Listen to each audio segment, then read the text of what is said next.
क्रांति की जरूरत हर युग में होती है। अगर कहीं कुछ गलत हो रहा हो तो उसके लिए किसी न किसी को अंधेरे को मिटाने के लिए खुद चिराग जलाना पड़ता है। हिसार की आर्य समाज संस्था नागौरी गेट में गड़बड़ी मामले की चिंगारी अब सुलग उठी है।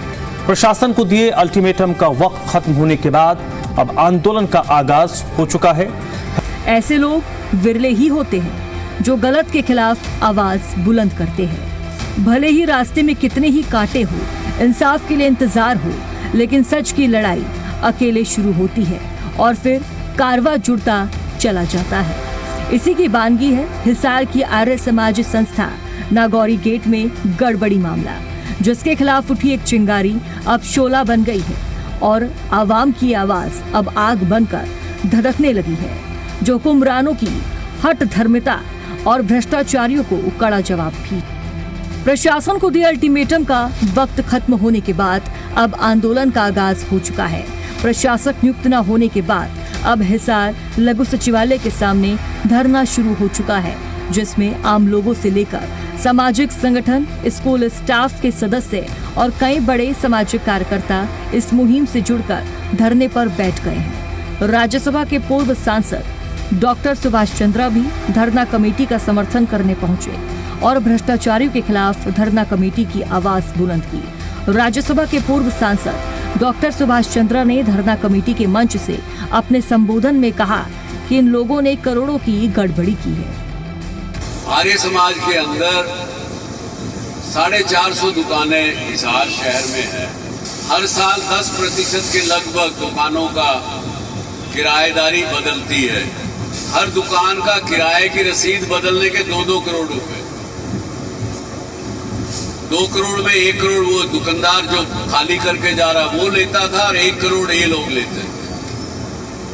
1 करोड़ में से कुल 10 लाख रुपया 10% संस्था में जमा कराते थे। वो भी किसी में कराते थे, किसी में नहीं कराते थे। हमारे पास प्रूफ है सारी चीजों की। इसलिए कह रहा हूं मैं आज आपसे कि अगर आप इतने एक्सपोज हो जाओगे, इतने आपका बदनामी होगी कि आपको शायद सुसाइड करना पड़े। राज्यसभा के पूर्व सांसद डॉक्टर सुभाष चंद्रा ने भ्रष्टाचारियों को चेतावनी देते हुए कहा कि ऐसे लोग खुद संस्था से अलग हो जाएं। अगर अब भी नहीं सुनी तो आंदोलन और तेज होगा। अगर इन्होंने अभी भी नहीं सुनी तो कल परसों से और ज्यादा ये एजिटेशन तेज होगा। ये आप एडमिनिस्ट्रेशन को, आपको मैं प्रार्थना करता हूँ पत्रकार बंधुओं से कि वो सब इनको बता दें सरकार को कि ये अब एजिटेशन रुकने वाला नहीं है और बहुत बड़ा हो जाएगा। वहीं राज्यसभा के पूर्व सांसद डॉक्टर सुभाष चंद्रा ने कहा कि ये मामला शिक्षा और धर्म से जुड़ा है। गंदगी को हिसार से साफ करना है और ये उनका नहीं बल्कि हम सब का विषय है। जो शिक्षा संतान होते हैं माताओं बहनों भाइयों, वो भी एक प्रकार के मंदिर ही होते हैं। तो ज्यादा से ज्यादा लोग जुड़िए, लोगों को जोड़िए और इस गंदगी को यहाँ से हिसार शहर से साफ करना है, पूरा क्लीन करना है।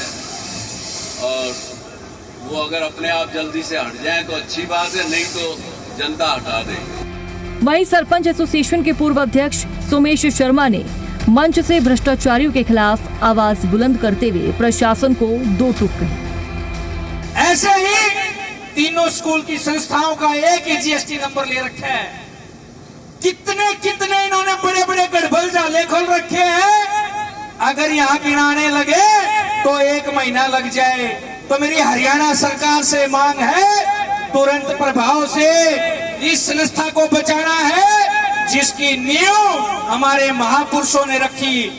संस्था में ऐसे ऐसे शिक्षण संस्थान बने इस जमीन के ऊपर, जहां के विद्यार्थी पढ़ लिख करके हमारे राष्ट्र के नाम को आगे बढ़ाएंगे और राष्ट्र के निर्माण में आहुति डालेंगे। इस धरने में शामिल हुई स्कूल की कई अध्यापिकाओं ने आरोप लगाया है कि संस्था में बड़ी गड़बड़ी की जा रही है। स्कूल बंद करके संस्था की बेशकीमती जमीन को बेचने का प्रयास किया जा रहा है।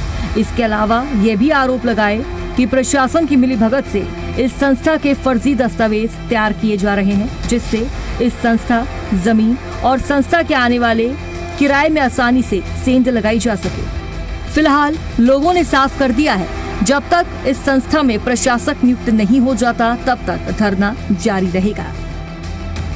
हमने प्रशासन को 8 महीने पहले कंप्लेंट दिया विद एविडेंसेस सारे कागजात की आर्य समाज में अनियमितता है।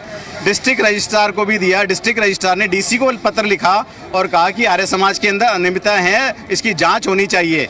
8 महीने से कोई जांच कुछ नहीं हुआ है और कल की डेट थी, एसडीएम साहिबा आई थी आर्य समाज के अंदर, तब भी इन्होंने एडमिनिस्ट्रेटर अभी तक नियुक्त नहीं किया है। जब इतनी 8.5 एकड़ जमीन गरीब बच्चों को पढ़ाने के लिए दी गई सर, तो आप उस स्कूल को कैसे बंद कर सकते हो? 33 साल का पट्टा दिया हुआ है, वो कानून की कार्रवाई से डरते ही नहीं है। और फंड्स की कोई कमी नहीं है सर। मैं बताऊं, जब हमें रिलीव किया गया उस टाइम स्कूल के जो हमारे अलग अलग बैंक के में जो खाते हैं, तो तकरीबन 3 करोड़, 3.25 करोड़ के नज़दीक पैसा हमारे बैंक खातों में था। जब दान की जमीन आपको मिली हुई है और इतना किराया आता है कि आप आराम से स्कूल चला सकते हो, तो उस स्कूल को बंद करने का उनका क्या अधिकार है? वो संस्था में तो बेईमानी कर ही रहे हैं, साथ साथ गरीब बच्चों के भविष्य के साथ भी खिलवाड़ कर रहे हैं। तूफानों से कह दो थोड़ा जोर और लगा लें, क्योंकि अब जोश में शोर है और अब ये चर्चा हिसार ही नहीं, हरियाणा में चारों ओर है। हिसार के आर्य समाज संस्था नागौरी गेट में गड़बड़ी मामले में भ्रष्टाचारियों का हो पर्दाफाश और गुनाहगारों को मिले सजा। प्रशासन नियुक्त कर इस मामले में कर इंसाफ। हिसार से देवेंद्र भारद्वाज की रिपोर्ट, जी मीडिया।